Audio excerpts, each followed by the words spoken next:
رمضان تجلى وابتسما طوبى للعبد إذا تنما. What is scholarly opinion on moon sighting? Should countries follow astronomical calculations by scientists or rely on sighting the moon by sight? Where does the following hadith stand in this era? Fast when you see the new moon of Ramadan and break your fast when you see the new moon of Shawwal. If clouds prevent you from seeing it, complete 30 days in the month of Sha'ban. This is an issue of dispute among scholars. And Allah directed us in chapter 4, Surah An-Nisa, when He said, فَإِن تَنَازَعْتُمْ فِي شَيْءٍ فَرُدُّوهُ إِلَى اللَّهِ وَالرَّسُولِ. Whenever you dispute over a matter, then you have to refer back to Allah and the Messenger, meaning to Quran and to the Sunnah. So what does the Quran and Sunnah say about this? As you've heard in the hadith, the Prophet said, صُومُوا لِرُؤْيَتِهِ. Fast when you see the crescent, the new moon. And break your fast at the end of the month of Ramadan when you see it, when you sight the new moon or the crescent. So this is the instruction of the Prophet ﷺ. He clearly directed us to visually see it. So this means that the calculations of people who work in astronomy, when they say that the new moon is born on that particular day and impossible to be born on that day, should we believe them? Or two witnesses who come and say, we visually saw it? The most authentic opinion is that Islam is a religion of simplicity. And we have to rely on something that is visual. So even if I use a telescope and I sight the moon and I see it, it's okay because I saw it with my own eyes. But to claim that according to calculations, today the new moon is born, and I look and it's all cloudy, it's dusty, there's a storm, there's no possible way to visually sight the moon. Should I fast tomorrow or skip it and consider it to be a day of not fasting? The answer is calculation is disregarded.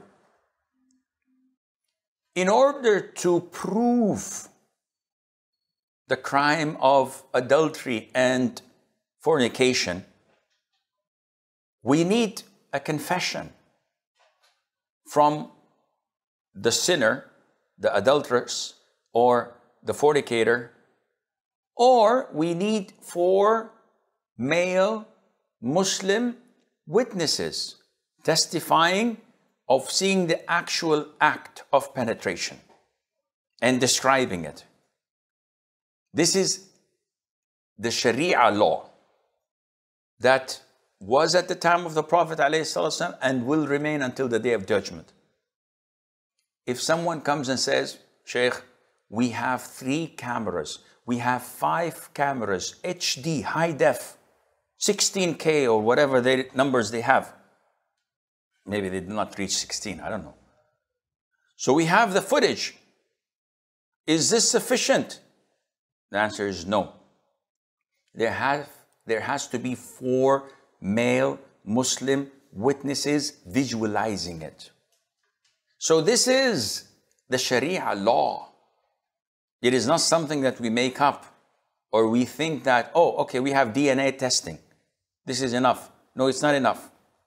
It can be circumstantial evidences that a judge may use, but it is not sufficient on its own. Therefore, the sighting has to be done. Now, the 1 million Kuwaiti dinar question. Do we have one sighting for the whole world of the Muslims, or there are various sightings according to the region?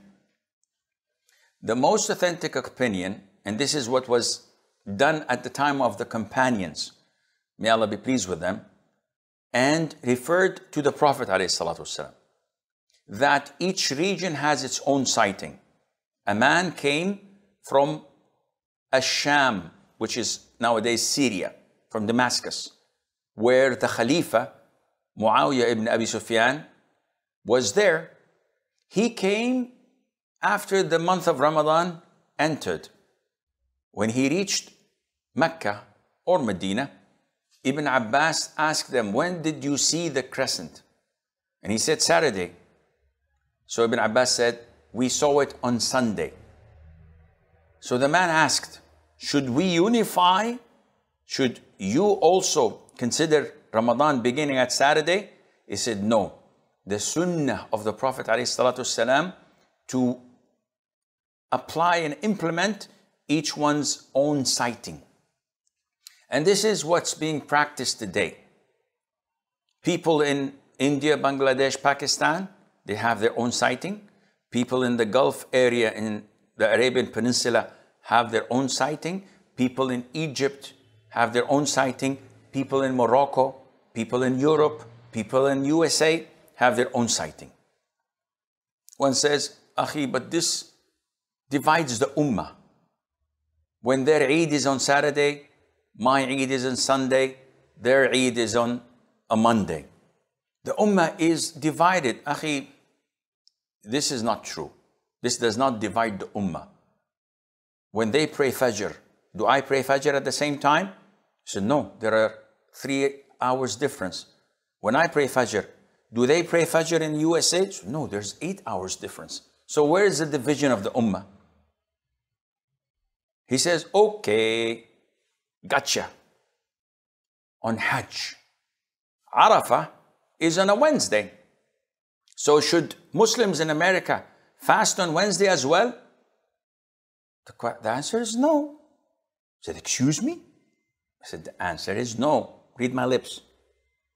Wednesday is the 9th of Dhul Hijjah in Saudi Arabia, in Mecca. We sighted the crescent, the moon, and we know that it's a Wednesday. Now you guys in America or in India, your Arafah is the 9th of Dhul Hijjah, which means that you have to sight the moon in the beginning of the month. So if it coincides with our sighting, alhamdulillah, it's Wednesday. But if it's an earlier date or a later date, then it might be Tuesday, it might be Thursday. Sheikh, but it's Arafah. It's not Arafah that Hajjis stand in the Mount of Arafat, except to those who are in Saudi Arabia. But for you guys in America, it's the 9th of the Hijjah. It's not the day of Arafah.